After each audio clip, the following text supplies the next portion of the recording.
Okay, BCom second year. कल के class में हम लोग होल्डिंग और सब्सिडी कंपनी स्टार्ट कर लिए थे, कंसोलिडेटेड बैलेंस शीट क्या होता है, होल्डिंग एंड सब्सिडी एक बार रिवाइज कर लेते हैं। देखो, जब कभी कोई कंपनी सामने वाली कंपनी के किसी और कंपनी के 50% शेयर, सॉरी 51% शेयर और मोर देन 51% शेयर, या मैं ये बोलूँ मोर देन 50% शेयर्स, जब मोर देन 50% शेयर्स अगर परचेस कर लेती है तो एक कंपनी सामने वाली कंपनी को क्या कर लेती है, होल्ड कर लेती है। तो जो परचेसर कंपनी होती है ना, जो शेयर्स को परचेस करती है, उसको बोलते हैं अपन होल्डिंग कंपनी। और जो सामने वाली कंपनी बिकती है उसको क्या बोलते हैं, कंपनी नहीं बिक रही, उसके शेयर बिक रहे हैं तो उसको क्या कहेंगे, सब्सिडियरी कंपनी। आई बात समझ में। और जो शेयर नहीं खरीद पाए वो क्या कहलाते हैं, माइनॉरिटी इंटरेस्ट। यार आप किसी कंपनी के 51% या उससे ज़्यादा शेयर खरीदोगे तो कॉमन सी बात है, आप उसकी कंपनी को पूरा क्या कर लोगे, होल्ड करोगे। आप जो बोलोगे वो होगा। अगर कल को वहाँ पे कोई भी डिसीजन लेना है, मान लो किसी प्रकार का, चाहे वो मैन्युफैक्चरिंग से रिलेटेड हो या कोई लार्ज डिसीजन हो या स्मॉल डिसीजन हो, किसी प्रकार का भी अगर सामने वाली कंपनी में अगर डिसीजन लिया जाएगा, वो किस बेसिस पे लिया जाएगा, आपके होल्डिंग कंपनी के, मतलब जो शेयर होल्डर है उसके बेसिस पे लिया जाता है। और आपने 51% शेयर होल्ड करके रखा है तो आपकी तूती बचेगी। आई बात समझ में कि नहीं आई। तो ये होता है होल्डिंग एंड सब्सिडी। इसके अलावा मैंने बताया था कि होल्डिंग एंड सब्सिडी जब आप पढ़ोगे तो वहाँ पे जब भी आप कोई कंपनी के शेयर्स परचेस करते हो तो बदले में आपको क्या मिलता है, शेयर होल्डर फंड में हिस्सा मिल जाता है। तो शेयर होल्डर फंड में क्या क्या होता है बताओ। पहला बुक वैल्यू ऑफ शेयर्स, दूसरा रिजर्व एंड सरप्लस यानी कि जनरल रिजर्व और प्रॉफिट, वो सारी चीज़ें अपन को मिलती है। इसके अलावा अगर कोई फिक्टिशियस आइटम्स है, लॉस वगैरह है, तो उसको क्या कर देंगे अपन लोग, माइनस कर देंगे। ठीक है, तो वो चीज़ें हमको मिलती है। दूसरी बात मैंने सिखाया था कि जब आप किसी कंपनी को होल्ड करोगे तो वहाँ पे हमको एक कैरेक्टर में ढल के पढ़ना पड़ेगा। होल्डिंग कंपनी, सब्सिडियरी कंपनी पढ़ रहे हैं, हमारा कैरेक्टर क्या होगा, होल्डिंग कंपनी। हमको एज अ होल्डिंग कंपनी बन के पढ़ना है। तो आप सामने वाली कंपनी को होल्ड कर रहे हो, खरीद रहे हो, तो जब आप शेयर खरीदे हो तो आपको दो चीज़ें मिलेंगी, एक प्री डेटेड चीज़ें मिलेंगी और दूसरा पोस्ट डेटेड चीज़ें मिलेंगी। प्री डेटेड जो आप आंखों से देखकर खरीद रहे हो, और पोस्ट डेटेड बात का। समझ में आया कि नहीं आया। क्या क्या निकालना सीखे थे कल के क्लास में अपन लोग, नेट वैल्यू, कंपनी का क्या निकालना है, नेट वैल्यू। क्यों निकालेंगे नेट वैल्यू, हमको देखना पड़ेगा कि हम नेट वैल्यू खरीद रहे तो हमको फायदा हो रहा है कि नुकसान हो रहा है, गुडविल आ रहा है कि कैपिटल रिजर्व आ रहा है, ये निकाल के देखना पड़ेगा। दूसरी बात, माइनॉरिटी इंटरेस्ट का वैल्यू निकालना पड़ेगा। कंसोलिडेटेड प्रॉफिट, कंसोलिडेट का मतलब क्या होता है, मिक्स हमारा है उनका, दोनों का मिला के कितना प्रॉफिट है। कंसोलिडेटेड जनरल रिजर्व हमारा और उनका मिलाकर कितना जनरल रिजर्व है, ये देखना पड़ेगा। ठीक है, तो चलिए मैं आज आपको क्वेश्चन कराता हूँ तो सारी बातें क्लियर हो जाएंगी। और जाते हो घर में तो घर में जाके जो भी कॉन्सेप्ट पढ़ाता हूँ उसको जाके एक बार देखे करो। नहीं देखोगे तो यहाँ से हम भगा देंगे सीधा आप लोगों को, चेहरा उतार के यहाँ बैठना नहीं है आप लोगों को। ठीक है, चलिए देखिए क्वेश्चन नंबर कितना बात करेंगे, 5वां। चलिए देखिए क्वेश्चन नंबर 5 देखेंगे। चलो हम यहाँ लिखते हैं क्वेश्चन नंबर 5 को। क्वेश्चन नंबर 5 की समरी लिख देते हैं। देखिए मैं डायरेक्ट 5 बताऊंगा अभी आप लोग को, 1 2 3 बताऊंगा तो फालतू आप लोग के ऊपर से चला जाएगा और ज़्यादा कॉम्प्लिकेटेड हो जाएगा। चलिए हम क्वेश्चन नंबर 5 बताते हैं, समझना, सुनो। From the following balance sheet of A limited and its subsidiary B limited. बोल रहा है कि आपके सामने दो बैलेंस शीट दिया है, ए लिमिटेड का बैलेंस शीट दिया और कौन सा बैलेंस शीट दिया है, बी लिमिटेड का। बोल रहा है कि ए लिमिटेड की सब्सिडियरी है कौन, बी लिमिटेड, यानी कि ए लिमिटेड होल्डिंग कंपनी है जबकि बी लिमिटेड उसकी सब्सिडियरी कंपनी है, सहायक कंपनी है उसकी। समझ गए। आगे कहता है ड्रॉप एट 31 मार्च 2014। जो बैलेंस शीट आपको अवेलेबल है ना, वो कब का अवेलेबल है, 31 मार्च 2014 का अवेलेबल है। इसका मतलब क्या हुआ, बैलेंस शीट का बड़ा इंपॉर्टेंस है बॉस यहाँ पे। क्या मतलब है कि जो भी आपने खरीदा है, जो बैलेंस शीट में जितने भी डाटा अवेलेबल है वो 31 मार्च के 2014 के पहले जितना भी आपने लाइफ टाइम कमाया सब उसमें क्या है, अवेलेबल है। आई बात समझ में। चलो आगे देखें। इसके बाद कहता है prepare a consolidated balance sheet as at that date. उस डेट का आपको कंसोलिडेटेड बैलेंस शीट बनाना है। At the date of acquisition of 80% share in the subsidiary the reserve and statement of profit B limited amounted to 50,000 and 30,000 rupees. बोल रहा है कि उस दिन सामने वाली कंपनी ने उसके 80% शेयर्स परचेस कर लिए। ए लिमिटेड ने कितने परसेंट शेयर्स खरीद लिए, बी लिमिटेड के 80% शेयर्स खरीद लिए। तो बोलो 80% शेयर्स खरीद लिया, कर लिया होल्ड की नहीं किया, कर लिया। कितना नहीं खरीद पाया, 20% नहीं खरीद पाया, क्या कहलाएगा वो, माइनॉरिटी कहलाएगा। क्या कहलाएगा, माइनॉरिटी। चलिए ठीक है आगे देखें। कहता है द रिजर्व, अब बोल रहा है at the date of acquisition the reserve and statement of profit and loss amount of B limited amounted to 50,000 और 30,000। बोल रहा है कि जिस दिन खरीदा, at the time of purchase, at the time of purchase, जिस दिन उसने शेयर को क्या किया है, परचेज किया है ना, उस दिन उनके प्रॉफिट एंड लॉस अकाउंट में, पहले जनरल रिजर्व देख लेते क्या दिया है, पहले क्या दिया है देखें। हाँ पहले बोलता रिजर्व में, रिजर्व में, उनके रिजर्व में, किनके रिजर्व में भाई, बी लिमिटेड के रिजर्व में ना, किसके रिजर्व में, बी लिमिटेड के रिजर्व में 50,000 रुपए था। ओके, और प्रॉफिट एंड लॉस अकाउंट में कुछ 30,000 रुपए पड़ा हुआ था। कितना पड़ा हुआ था, 30,000। ओके, साफ साफ हिसाब किताब है। जिस दिन हमने परचेस किया उस दिन उनके अकाउंट में 50,000 रिजर्व पड़ा हुआ था और प्रॉफिट एंड लॉस में 30,000 रुपए पड़ा हुआ था। ओके ठीक है, देखें आगे। इसके बाद क्या कहता समझते हैं। अब देखो, अब इनका बैलेंस शीट दिया है, किसका, ए लिमिटेड और बी लिमिटेड का। ध्यान देंगे, अब अपन को क्या कर दिया है, बैलेंस शीट दे दिया है, ए लिमिटेड का, बी लिमिटेड का। ये बैलेंस शीट का फॉर्मेट दे दिया है, ये ए लिमिटेड का बैलेंस शीट है, ये बी लिमिटेड का बैलेंस शीट है। ठीक है, अब समझो। सबसे पहले लिखा है बैलेंस शीट में equity. So equity and liabilities के नाम पे अपन को क्या क्या दिया, थोड़ा गौर से देखते हैं। सबसे पहला शेयर कैपिटल, क्या दिया है, शेयर कैपिटल दिया है। तो देखो बच्चों, शेयर कैपिटल कितना दिया है, सामने वाली कंपनी का तकरीबन 10 लाख दिया है और इस बी लिमिटेड का कितना दिया है, 2 लाख दिया है। ठीक है, देने दो। फिर रिजर्व एंड सरप्लस की अगर बात की जाए, रिजर्व एंड सरप्लस में, सो रिजर्व एंड सरप्लस की अगर बात की जाए तो रिजर्व एंड सरप्लस में हमारे पास 4 लाख रुपए पड़ा था, जबकि उनके पास ना 1.5 लाख पड़ा था रिजर्व में। ठीक है, और पीएल की बात अगर मैं करूं, सॉरी रिजर्व एंड सरप्लस एक साथ लिखा गया, एक मिनट ना, थोड़ा अच्छे से लिखते। रिजर्व में पड़ा हुआ था 1.5 लाख रुपए, नहीं सॉरी, हमारे पास 4 लाख पड़ा था और उनके पास 1.5 लाख पड़ा था। ठीक है भाई, ओके चलिए ठीक है। इसके बाद statement of PL, statement of PL.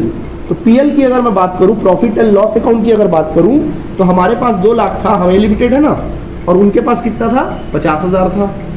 उसी तरीके से करंट लायबिलिटी में ट्रेड पेबल है, तो ट्रेड पेबल कितना दिया है, 3 लाख। हमारे पास 3 लाख की लायबिलिटी, उनके पास 1 लाख की लायबिलिटी है।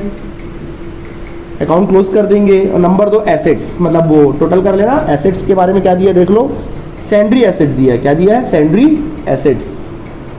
सैंड्री एसेट दिया अपन लोग को कितना, 15,80,000 रुपए का, और इधर दिया कितना, 5 लाख रुपए का। ओके, एंड देन फिर अपन को लिखा है 1600 शेयर्स, 1600 शेयर्स एट ₹200, एट ₹200 पर शेयर। और इसके बुक में दिया 3,20,000 रुपए। समझाते इसका मतलब क्या है, टोटल कर दिया, बस ये बैलेंस शीट अपन को दे दिया है। समझना क्या लिखा है क्वेश्चन, सब आपको समरी हमने लिख दिया क्वेश्चन की। चलिए एक बार और समझाते हैं। हमको बोल रहा है कि ए लिमिटेड ने बी लिमिटेड, ए लिमिटेड जो ए लिमिटेड की सब्सिडी कौन है, बी लिमिटेड है। बोल रहा 31 मार्च 2014 का बैलेंस शीट दिया है, जो बैलेंस शीट अपन को दिया है वो 31 मार्च 2014 का हमको बैलेंस शीट अवेलेबल है। कहता है कि ए लिमिटेड ने बी लिमिटेड के 80% शेयर्स क्या कर लिए, परचेस कर लिए। ठीक है भाई, कर लिए तो कर लिए, करने दो। At the time of purchase करने के समय में, जिस दिन परचेस किए ना, उस दिन बी लिमिटेड के जनरल रिजर्व में 50,000 दिखाई दे रहा था और उनके पीएल में कितना था, 30,000। मतलब उन्होंने कमाया कितना था, 50,000 और 30,000 उन्होंने कमा के रखा हुआ था। अब बैलेंस शीट क्या दिया देखते हैं। हमारा बैलेंस शीट ये है होल्डिंग कंपनी का, उनका बैलेंस शीट ये है। 31 मार्च को क्या था, शेयर कैपिटल जब हम जाके देखे बैलेंस शीट में, शेयर कैपिटल हमारा 10 लाख था, उनका 2 लाख था। रिजर्व एंड सरप्लस की अगर बात करें तो हमारा रिजर्व में 4 लाख पड़ा हुआ था। ठीक है, पड़े रहने दो। उनके रिजर्व में कितना पड़ा था, 1.5 लाख। अरे जिस दिन खरीदे थे उस दिन कितना पड़ा था जनरल रिजर्व में, 50,000। आज जाके देख रहे कितना दिखाई दे रहा है, 1.5 लाख। कितना एक्सेस दिखाई दे रहा है, 1 लाख। इसका मतलब क्या हुआ, पोस्ट डेटेड है 1 लाख, प्री डेटेड है 50,000। अलग हो गया, देख लो, क्या था ना, प्री और पोस्ट। यानी कि देखो, मतलब ये इस पे देखो ना, इसको मत देख लेना तुम लोग, ऐसी बेवकूफ़ी मत करना। ये बी लिमिटेड का जिस दिन खरीदे थे रिजर्व में कितना पड़ा था, 50,000। आज जाके बैलेंस शीट उनका देख रहे कितना दिखाई दे रहा है, 1.5 लाख। तुरंत समझ गया, अरे यार कितना है इसमें, 1 लाख इन्होंने और क्या किया होगा, कमाया रहा होगा। आई बात समझ में, आगे बढ़ते हैं। स्टेटमेंट ऑफ पीएल, जिस दिन खरीदे थे उस दिन कितना था, आज कितना दिख रहा है, कितना एक्सेस, 20,000 क्या कहलाएगा, पोस्ट, और 30,000 प्री डेटेड कहलाएगा। आई बात समझ में। इसके बाद आगे बढ़ते, ट्रेड पेबल हमारा उनका सब चीज़ था। ओके, फाइनली आप देखिए एसेट्स में, देखो एसेट्स के बैलेंस शीट में देखो 1600 शेयर्स लिखा है एट ₹200। ए लिमिटेड में कितना दिया, 3,20,000। इसका मतलब समझे, इसका मतलब ये है कि हमने हमारे बैलेंस शीट में ना, हमने 200 रुपए के 1600 शेयर्स खरीदे, किसके, बी लिमिटेड के। 200 शेयर्स खरीदे बी लिमिटेड के 3,20,000 का। ये परचेस कंसिडरेशन है, क्या कंसिडरेशन है, परचेस। देखो ना 1600 शेयर 80% आ जाएगा। देखो कैसे, इसमें लिखा होगा, देखना शेयर कैपिटल में 1 शेयर 10 रुपए का है, 1 शेयर शायद 100 रुपए का होना चाहिए मेरे ख्याल से, 100 रुपए का शेयर होगा। नंबर ऑफ शेयर 2000 शेयर्स है, ऐसा कुछ हिंट दिया होगा, देखिए एक बार, नहीं दिया है क्या हिंट, अच्छा परसेंटेज दिया करके फिर बोले ही नहीं होगा। चलो फिर भी ध्यान रखो, 1600 शेयर्स हमने खरीदा ना, वो 1600 शेयर्स है 200 रुपए के रेट से हमने 3,20,000 का शेयर खरीद लिया, मतलब सामने वाली कंपनी के शेयर्स खरीदा, तभी हमारे बैलेंस शीट में इन्वेस्टमेंट में दिखाई दे रहा है। क्योंकि हमने शेयर खरीदा सामने वाली कंपनी का, तो हमारे इन्वेस्टमेंट में कॉमन सी बात है दिखाई देगा। और कितना शेयर दिख रहा है 1600, कितने खरीदे एक शेयर 200 रुपये का, ये परचेस कंसिडरेशन है 3,20,000। और ये बैलेंस शीट में आपके दिखाई दे रहा है ना, ये कहाँ दिखाई दे रहा है आपके बैलेंस शीट के एसेट साइड में। इसका मतलब क्या हुआ पता है, आपने इनको पैसे दे के खरीद लिया है, मतलब पैसा आप दे चुके हो, खरीद चुके हो। बैलेंस शीट के एसेट साइड दिया मतलब क्या है, आपने पैसा दे के खरीद चुके हो, कैश आपके हाथ से चला गया है। अगर ये चीज़ बैलेंस शीट में नहीं देता, एडजस्टमेंट में देता, यही चीज़ अगर अपन को एडजस्टमेंट में देता परचेस कंसिडरेशन, मतलब हमने भी पैसा दिया नहीं है, ये कहने का मतलब है। हालांकि 90% क्वेश्चन में आप लोगों को बैलेंस शीट के एसेट्स में ही देगा परचेस कंसिडरेशन। कभी भी परचेस कंसिडरेशन खोजना होगा तो कहाँ से खोजोगे, बैलेंस शीट के एसेट साइड में। समझ में आ गया कि नहीं आ गया? चलिए बनाना चालू करें। ओके, तो देखो यार, सबसे पहले अपन को कुछ नोट्स बनाने होते हैं, वर्किंग नोट करना होता है। और नंबर 1 वर्किंग नोट क्या करना पड़ता है, नोट नंबर 1 क्या करना पड़ता है, चलो बोलो हमें, बोलो क्या निकालते हैं अपन लोग? पहला computation of net value of subsidiary company. Subsidiary company कौन है? बी कंपनी है ना, मैं नाम लिख दूं सीधा, बी कंपनी चलेगा, ध्यान रहेगा। तो computation of net value of B company, B company का नेट वैल्यू निकालना है। तो बोलो, जैसे ही हमने सामने वाली कंपनी को खरीदा, बदले में क्या मिला? पहले book sharing, book value of share, पहले क्या मिला? बुक वैल्यू में हिस्सा मिला। ठीक है, तो अपन लिखेंगे नंबर 1 लिखेंगे share in book value of holding company का, सॉरी सब्सिडरी कंपनी यानी कि बी कंपनी के बुक वैल्यू, जो शेयर का बुक वैल्यू था उसमें अपन को क्या मिल गया? शेयर मिल गया। Share in book value of share capital of B company. ठीक है, तो बी कंपनी में शेयर मिला। बोलो उनका शेयर कैपिटल कितने का था बताओ? 2 लाख का था। बताओ हमको कितना हिस्सेदारी मिला उसमें? 80%। तो बोलो हमको कितना मिला होगा? 1,60,000 का हमको क्या मिल गया? शेयर मिल गया। आई बात समझ में कि नहीं है? ठीक है, प्लस हमको साथ में क्या मिला? जर्नलिज्म में हिस्सा मिला, हमने सिखाया था ना, भूल जाते हो। रिजर्व में क्या मिला? हिस्सा मिला। कौन से रिजर्व? प्रीडेटेड की पोस्ट डेटेड? प्रीडेटेड। तो अपन लिखेंगे share in predated reserve, share in predated reserve. तो बोलो जिस दिन आप, प्रीडेटेड का मतलब क्या होता है? जिस दिन आपने खरीदा था उनके रिजर्व में कितना पैसा था बताओ? 50,000 था। तो प्रीडेटेड कितना है? 50,000। तो लिखोगे 50,000 का कितना परसेंट? अच्छा 50,000 पूरा 50,000 था क्या? पूरे 50,000 पे कब्जा कर लोगे? नहीं, हमारा कितना शेयर? 80% है ना, तो 80%। ठीक है, चलो निकालो 80%, 40,000। आई बात समझने की नहीं? ठीक है, अच्छा प्लस और क्या मिलता अपन को साथ में? Share in predated profit. बिल्कुल, शेयर इन प्रीडेटेड क्या मिलता है? प्रॉफिट। तो बोलो जिस दिन गए थे खरीदने उस दिन कितना था प्रॉफिट में? 30,000। तो 30,000 था, तो 30,000 क्या पूरा हमारा था? नहीं, 80% हमारा था। आया बात समझ में? चलो कैलकुलेट करो, 24,000। ठीक है, आ गया। अच्छा, इसके अलावा मैंने क्या सिखाया था? अगर कोई फिक्टिशियस आइटम हो तो माइनस कर लेना। क्या एसेट साइड में कोई फिक्टिशियस आइटम दिख रहा है? प्रीलिमिनरी एक्सपेंसेस, लॉसेस वगैरह ऐसा कुछ भी सर नहीं दिख रहा। चलो ठीक है, बस इतना ही, और कुछ नहीं मिला। जोड़ो 2,24,000। ओके, 2,24,000 रुपये। तो देखो यार, देखो भाई, जब आपने खरीदने गए तो जब आपने क्या देखा, उस बिजनेस की वैल्यू कितनी थी? 2,24,000। जब आप खरीदने गए तो बदले में आपको 2,24,000 मिल रहा है। ठीक है, एंड देन आपके परचेस कंसिडरेशन का अमाउंट क्या है? आप दे कितने में रहे हो? वैल्यू है 2,24,000 का उस बिजनेस का, लेकिन आप खरीद कितने में रहे हो? 3,20,000 में अपन लोग क्या कर रहे हैं? खरीद रहे हैं। आप सुनो, 2,24,000 के बिजनेस को आप कितने में खरीद रहे हो? बेवकूफ़ी नहीं कर रहे हो? नहीं सर, कुछ तो बात है इस बिजनेस में कि हम लोग एक्स्ट्रा देने को राजी हो गए हैं। क्या सोच के एक्स्ट्रा देने को राजी हो गए? कि आगे जो कमाएगा प्रॉफिट, वो सारा प्रॉफिट किसका होगा? हमारा होगा, है ना। तो क्या बताया था मैंने आप लोग को? जब आप एक्सेस पैसा देते हो, जब आप वैल्यू से एक्सेस पैसा देते हो तो उसको क्या बोलते हैं अपन लोग? गुडविल कहते हैं। तो फॉर्मूला हो जाएगा, then your goodwill is equal to, formula हो जाएगा goodwill is equal to purchase consideration minus net value. So purchase consideration 3,20,000 minus goodwill, net value कितना? 2,24,000। बोलो कितना आएगा? 96,000। This is your amount of goodwill. Goodwill आया। Goodwill हमेशा assets होता है, लायबिलिटी होता है? एसेट्स होता है, तो बैलेंस शीट के एसेट साइड में। ओके, चलिए नंबर 2। अब नंबर 2 किसकी बात की जाती है? Minority interest. किसकी बात की जाती है? Minority interest. तो नंबर 2 वर्किंग नोट नंबर 2 लिखोगे, यहाँ पे लिखना नोट नंबर 2। अब क्या निकालेंगे? Computation of minority interest. तो अपन को क्या निकालना पड़ेगा? माइनॉरिटी इंटरेस्ट को कंप्यूट करना पड़ेगा। चलो देखो यार, 80% शेयर्स आप खरीदे, 80% शेयर होल्डर के मालिक कौन हो? आप हो। 20% कौन है? माइनॉरिटी है। क्या वो शेयर होल्डर नहीं है? क्या उनको अधिकार नहीं है? वो भी तो शेयर होल्डर है। जिस प्रकार आप मालिक हो वही मालिक है, बस फर्क सिर्फ इतना है कि वो 20% के क्या है, मालिक है। तो उनका भी तो ख्याल रखना पड़ेगा। तो उनको भी जिस प्रकार आपको बुक वैल्यू में हिस्सा मिला है, जर्नल रिजर्व में हिस्सा मिला है, प्रॉफिट में हिस्सा मिला है, वैसे उनको भी क्या मिलेगा, उस पर हिस्सेदारी मिलेगी। तो कैसे?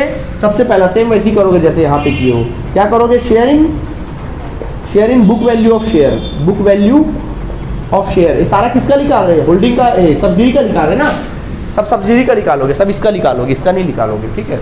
ओके, तो बुक वैल्यू ऑफ शेयर, तो बोलो बुक वैल्यू कितना था शेयर का? 2 लाख।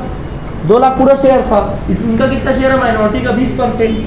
कितना निकालोगे? 20%। चलो निकालो 20%, 40,000। ओके, चलिए 40,000 ले लेते हैं। अच्छा, इसके अलावा इनको भी क्या मिलेगा? Share in reserve. तो बोलो शेयर इन रिजर्व। अब सुनो, प्री डेटेड और पोस्ट डेटेड किसका निकाला जाता है? अपना। माइनॉरिटी का क्यों निकालेंगे भाई? हम उनके पिताजी के नौकर थोड़ी ना है, वो अपने घर में निकालते रहेंगे। तो कभी भी याद रखना, जब भी माइनॉरिटी का अगर आप निकालोगे तो आप प्री और पोस्ट नहीं लोगे, सीधा आप बैलेंस शीट में जाओगे। सीधा कूद के कहाँ जाओगे? बैलेंस शीट में। देखो बैलेंस शीट में कितना पैसा पड़ा है? 1,50,000 रिजर्व में। सीधा आप क्या करना? 1,50,000 का निकाल देना। कितना परसेंट? 20%। चलो निकालो 30,000। आई बात समझ में? ठीक वैसे इनको प्रॉफिट में भी शेयर मिला ना, तो क्या लिखना? Share in profit. So share in profit लिख देना। कितना शेयर इन प्रॉफिट? बोलो प्रॉफिट कितना? सीधा 50,000। प्री और पोस्ट मत देखना, सीधा 50,000। ठीक है, 50,000। बोलो कितना? 20%। बोलो कितना आ गया?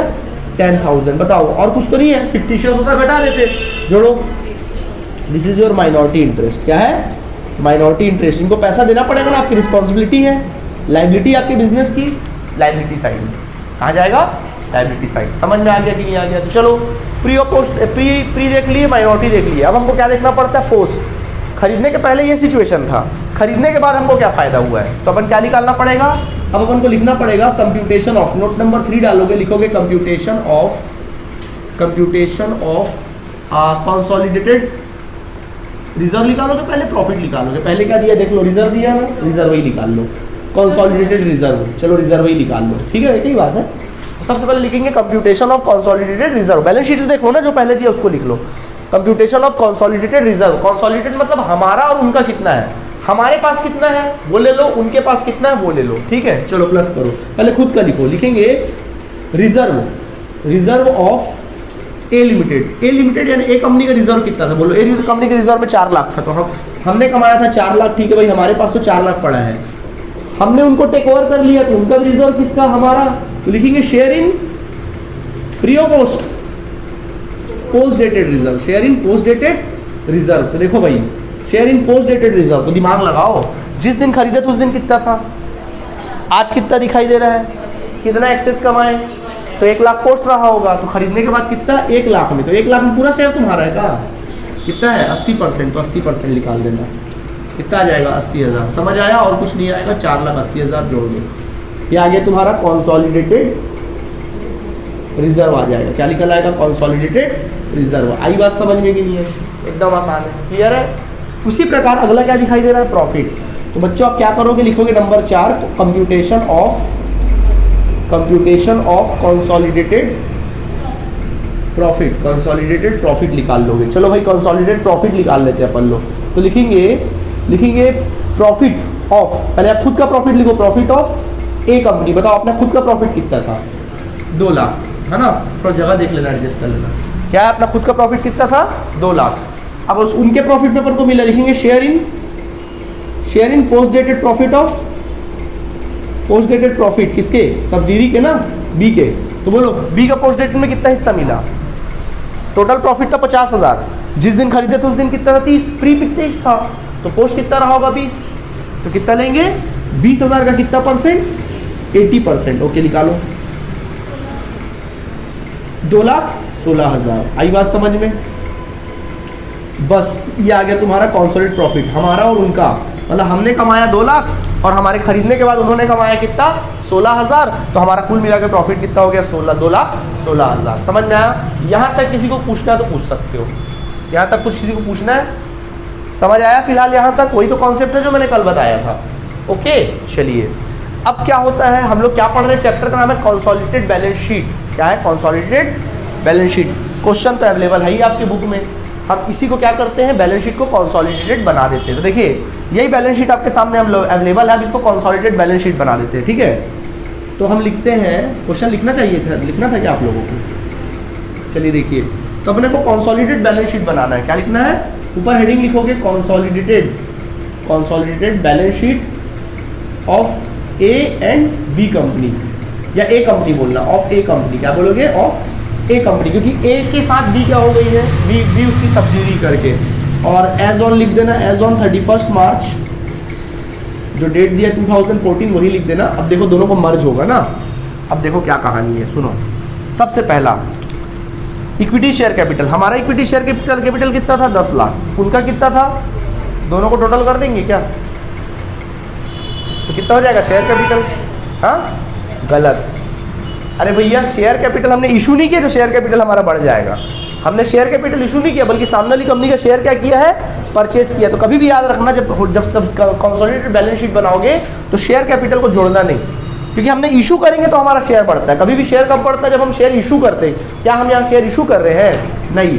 तो इनका शेयर को यहाँ से लापता कर दोगे, गायब कर दोगे, और यहाँ पे कितना हो जाएगा? 10 लाख ही जाएगा। आया बात समझ? क्योंकि उनका तो खत्म ही हो गया, उनका शेयर सब हमने अंडरटेक कर लिया हमारे इन्वेस्टमेंट में। उनका शेयर समझ में आ गया? अच्छा, उनका शेयर, अपना शेयर लिखना, उनका शेयर मत लिखना। अब आ जाते हैं रिजर्व एंड किसमें? सरप्लस में। अब सुनो, सबसे पहला रिजर्व है, क्या है? रिजर्व। तो पुराना रिजर्व को हटा देना, अब वहां पे कौन सा रिजर्व आ जाएगा? Consolidated reserve. क्या आ जाएगा? कंसोलिडेटेड रिजर्व आ जाएगा। कितना निकाला आपने कंसोलिडेटेड रिजर्व, बताओ? 4,80,000। तो सीधा आप यहाँ लिख देंगे ए लिमिटेड के कॉलम में 4,80,000, जबकि इसको क्या कर देंगे आप? खत्म कर देंगे, क्योंकि दोनों का मिक्स करके कितना हो गया? 4,80,000। आई बात समझ में? ठीक इसी प्रकार पहले क्या था? स्टेटमेंट ऑफ पीएल, प्रॉफिट था। अब प्रॉफिट हट के वहां पे क्या आ जाएगा? Consolidated profit. दोनों का मिला के प्रॉफिट ले लेंगे, कंसोलिडेटेड प्रॉफिट। तो बोलो कितना कैलकुलेट किया था कंसोलिडेटेड प्रॉफिट? 2 लाख कितना? 16,000। तो सीधा आप कितना लिख देंगे? 2,16,000। उनका और हमारा मिला के 2,16,000, और उनका वजूद क्या हो गया? खत्म। आई बात समझ में? इसी तरीके से अब आते हैं अपन ट्रेड पेबल में। किसमें आते हैं? ट्रेड पेबल में। हमारा लायबिलिटी 3 लाख, उनके साथ जीवन जुड़ने से क्या हो गया? उनका भी लायबिलिटी किसका हो गया? हमारा हो गया। तो बोलो कितना हो गया कैपिटल लायबिलिटी टोटल? हमारा 3 लाख, उनका 1 लाख, दोनों का मिला के कितना हो गया? 4 लाख। दोनों को जोड़ देना, कितना हो गया? 4 लाख। उनका खत्म। आई बात समझ में? इसी तरीके से अब आ जाते हैं अपन लोग कहाँ पर? अच्छा, ये तो हो गया ट्रेड पेबल। इसके अलावा बीच में आपको एक चीज लाना पड़ेगा, माइनॉरिटी इंटरेस्ट। क्या लाना पड़ेगा? माइनॉरिटी लायबिलिटी है ना, उसको चुपचाप लिख देना। यहाँ पे नॉन करंट लायबिलिटी मान के लिख देना, माइनॉरिटी इंटरेस्ट लिख देना। कितना था माइनॉरिटी इंटरेस्ट? 80,000 क्या कर लेना, यहाँ पे लिख लेना। आया बात समझ में? ठीक है। इसके बाद आप आ जाओ एसेट्स में। क्या आ जाओ? एसेट्स में आ जाओ। देखो हमारा एसेट्स 15,80,000 का, उनका एसेट्स कितना? 5 लाख का। बोलो कितना हो गया एसेट्स हमारे पास? जोड़ दो दोनों को, कितना हो गया? 20,80,000। 20,80,000 और उनका खत्म। आया बात समझ में कि नहीं आया? ठीक उसी प्रकार अब सैंड्री एसेट्स में अब अपन आते हैं शेयर्स में, इन्वेस्टमेंट में। तो ये शेयर का पूरा एडजस्टमेंट हो गया ना यहाँ पे, तो ये शेयर को बिल्कुल हटा देना। क्या कर देना? इसको हटा देना। ठीक है। बताओ, हमने जब शेयर को कैलकुलेट किया तो वहाँ पे क्या लिखना था? गुडविल लिखना था ना? क्या लिखना था वहाँ पे? गुडविल। गुडविल कहाँ लिखते हैं? एसेट्स में। तो गुडविल को लिख दोगे एसेट्स में। गुडविल लिख दोगे कहाँ पर? एसेट्स में। कितना गुडविल है? 96,000 था, लिख दोगे। अगर मान लो इसी जगह पे क्या आता? कैपिटल रिजर्व आता, तो कहाँ लिखते?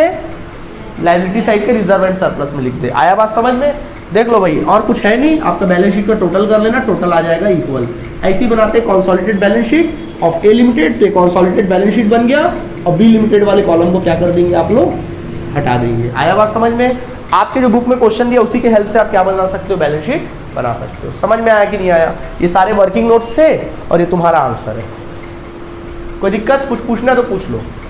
कैसा लगा ये टॉपिक? यूनिट 5 पढ़ रहे हैं, बड़ा आसान टॉपिक है, क्लियर है? चलिए नोट करिए, फिर आगे देखते हैं।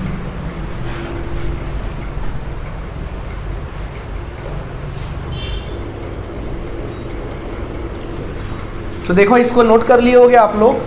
अब आप लोग का काम क्या है? देखिए, इस क्वेश्चन को एक बार घर जाके आप पहले तो कॉन्सेप्ट को थोड़ा सा पढ़ लेना। क्वेश्चन को घर जाके आप लोग थोड़ा सा बनाना है। थोड़ा सिंपल क्वेश्चन था, अभी अपन और हार्ड क्वेश्चन देखेंगे। तो घर जाके इस क्वेश्चन को एक बार और बना लेना, तो थोड़ा तुम लोग का कॉन्सेप्ट जो है वो स्ट्रांग हो जाएगा। फिर हम लोग आगे के जब बड़े क्वेश्चंस करेंगे तो आप लोगों को परेशानी नहीं होगी। ठीक है। तो आज की यही क्लास कंप्लीट करते हैं। Thank you.